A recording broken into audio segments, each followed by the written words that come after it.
Hey everyone, welcome back to Nerd Dad Book Club. We are again going through Ernest Cline's Ready Player One. Today we're going to talk about chapters 4 through 10. I will again give you my thoughts about the book and also give you some discussion topics to discuss with your kids. So the first time that we met and we discussed the prologue through chapter 3, I was pretty positive and happy with what we had read so far because I was really digging the world building that the author had done with creating this post-apocalyptic society that was in the not too distant future, and seeing how virtual reality in this video game is used and entertainment is used as a coping mechanism for the society and how they deal with the horrible nature of the world that they live in, and seeing how those two things intertwine. I really found that really interesting.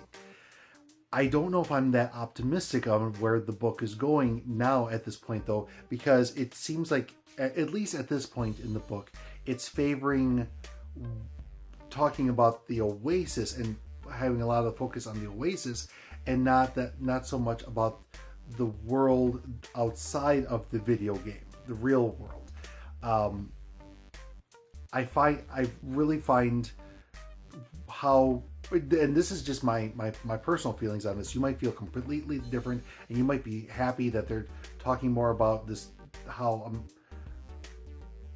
they're living in this great virtual society. That might be more interesting to you, and that's perfectly fine. For me, I would like to see how this virtual society works along, or complements or hinders the society that truly exists, the world that truly exists.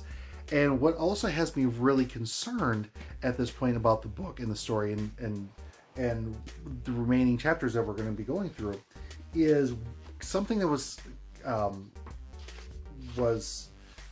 kind of given away in the prologue. It seemed like a huge spoiler that was given in the prologue of the book.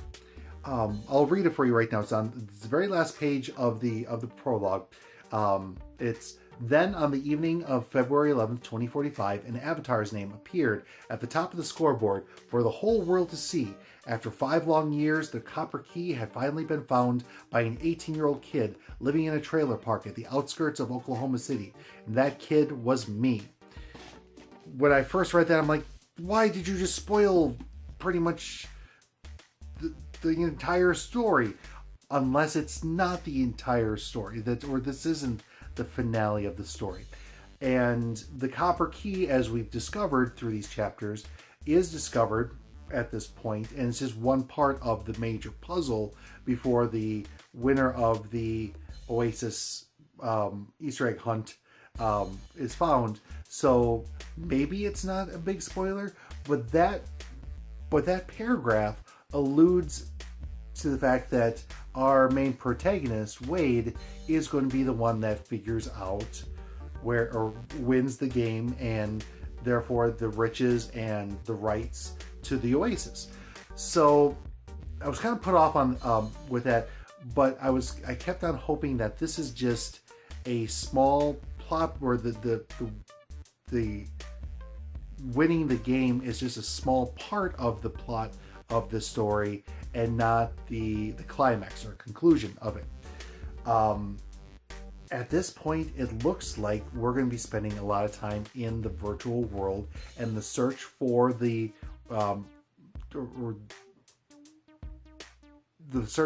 Easter egg and winning the game seems to be the main focus of the story. I hope I'm wrong, because that just seems like a part of what should happen, at least in my mind, what I would be most interested in finding out about the lives of all the characters and how this world exists. I would like to see, since they say pretty much Wade wins the game in the prologue, well, what happens to Wade and the world after he wins it? What takes place after that? I'm concerned that we're not going to get that answer in the story.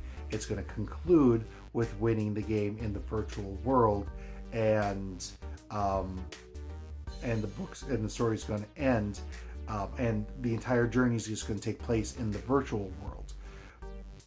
That to me is that doesn't seem as interesting to me as how society would deal with the fact that an 18-year-old from Nowheresville is the one that wins all the riches and the fortune and really controls the world at this point. Just knowing that fact, that's not what would be interesting to me. It's what happens after that discovery is made. So I hope I'm wrong, but spending the entire time in the Oasis without the outside world really being a factor doesn't interest me that much, or doesn't ignite my imagination as much, because it's like reading about a kid playing a video game, and there's only so that can only go so far describing what's on the screen, and what the protagonist is playing through. That's not what I find interesting in a story. It's not so much the surroundings that make the journey interesting. It's how the character reacts to the world around them, and how they grow during that journey. So I'm concerned that this is the direction of that story, but I can't believe that this book is so popular and so loved if that's all it is. So I'm holding on to hope that there's more to the story than kid wins video game. I really want to see how it's my hope that it's kid wins video game and the world has to deal with this fact, and how the kid reacts to the pressure of the world, and the power that he now holds. That's what I'm holding out hope for at the book at this point. I was really excited with the direction of the story and the world building at first, but now we're with a character that's not all that interesting either. I think the other thing that's really bugging me at this point is that we have Wade, and we have oh golly, why am I so bad with names? Armony. Oh, it's gonna Artemis. Sorry about that.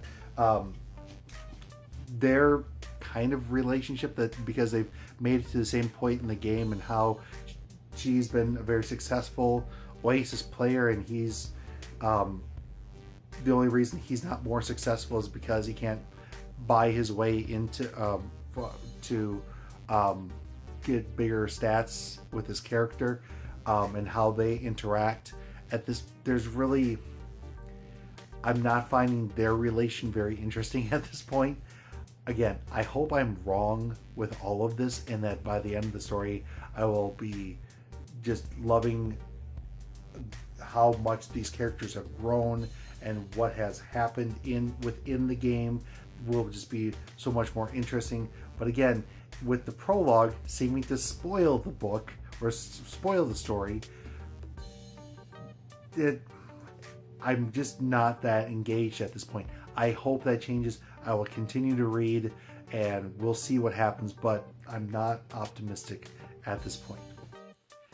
Alright, so now that I'm done venting about what we just got done reading, let me give you a discussion topic for you and your kids to talk about. In Chapter 9, Wade and Artemis are talking about what they would do with the money that they would win if they were to be the victors of the game. It's Wade's idea to get a spacecraft, go into space, figure out how to rebuild humanity on a new planet, and with his friends just take off into a new planet. It is Artemis's idea to stay on Earth and help the poor and the needy, and try to end the famine, and try to heal the wounds of what's been taking place on Earth in this post-apocalyptic society. So the question I have for you, it's kind of the big, what would you do if you won the lottery question?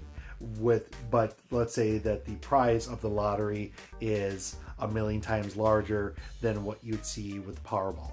If you were to win the Oasis game and find the Easter egg and inherit all the wealth that comes along with winning the game, what would you do with the money? If and I'll give you two different scenarios you can talk about. One, let's say you won that big of a prize, and right now, let's say in 2018 you won billions and billions of dollars. What would you do with that money?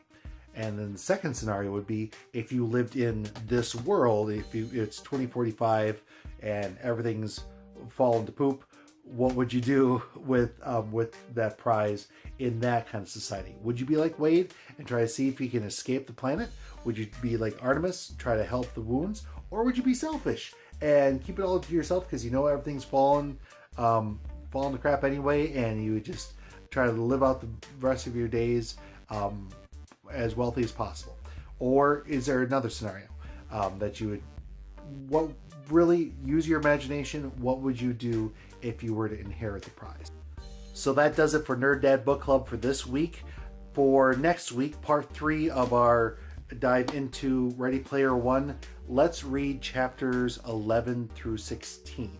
So the next time that we read, or the next time that we meet up, hopefully I'm in a much better mood. Hopefully I'm back on board and enjoying this book again. We shall see. And also, tell me what you are feeling about the book so far. Are you still enjoying it? Have you not been enjoying it at all since we began? Are you agreeing with me that you don't enjoy the direction that the story seems to be going right now? Are you optimistic? Are you pessimistic? Just tell me how you're feeling about the book. And also tell me how your kids are enjoying the story as well. Are they still on board? Are they enjoying the fact that we are living in the Oasis right now? Is that something that they enjoy? Would they rather be in the outside world? What are their feelings on the story? I'm really interested to find out what your feelings are about the book right now. So again, for part 3, chapters 11 through 16, that's it for now. I will see you on next Friday. Bye.